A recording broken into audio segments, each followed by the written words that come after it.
আমরা যদি আরেকটা অঙ্ক দেখি, তাহলে অঙ্কটি হচ্ছে 1 বর্গ সেন্টিমিটার প্রস্থচ্ছেদ বিশিষ্ট একটা ইস্পাতের তারকে টেনে এর দৈর্ঘ্যের 20% বৃদ্ধি করতে কত বলের প্রয়োজন। ইস্পাতের ইয়ং এর গুণাঙ্ক দেওয়া আছে y সমান 2 × 10⁻11 নিউটন মিটার ইনভার্স 2। তাহলে এই ম্যাথটি আমরা সমাধান করি। এখানে আমাদেরকে বলের মান বের করতে বলছে, অর্থাৎ F এর মান বের করতে বলেছে। তার আগে আমরা দেখি কি কি দেওয়া আছে।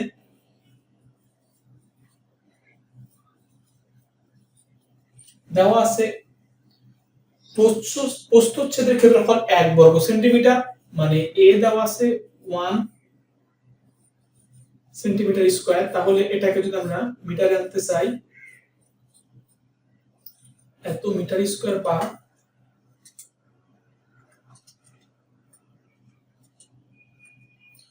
1 × 10⁻⁻4 এত মিটার স্কয়ার।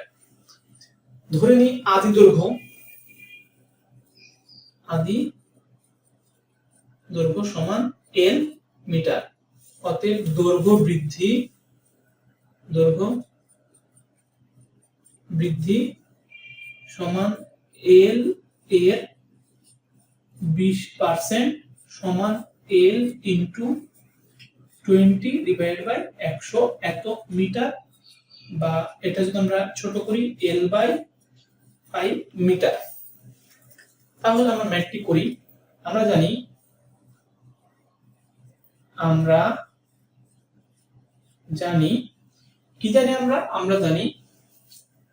ইয়াং এর গুণাঙ্ক y সমান f/a l/l, বা y সমান fl/al। তাহলে আমাকে f এর মান বের করতে বলবে। f সমান ayl/l। তাহলে f সমান a এর মান দেওয়া আছে 1 × 10⁻⁻4, 1 × 10⁻⁻4। l এর মান হচ্ছে l/5 আর y এর মান হচ্ছে 2 × 10⁻11, 2 × 10⁻11, আর নিচে হচ্ছে শুধু l। বা f সমান, আমরা যদি একটু কাজ করি তাহলে কি হবে, 1 × 10⁻⁻4 ইনটু উপরে থাকবে l ইনটু 2 × 10⁻11, নিচে হচ্ছে 5l। তাহলে l বাদ হয়। এখন f এর মান এখান থেকে চলে আসে কত দেখে আমরা ক্যালকুলেশন করি, 1 × 10⁻⁻4 ইনটু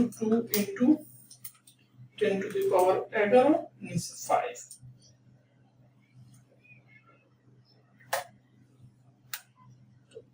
4 × 10⁶, 4 × 10⁶ এত নিউটন।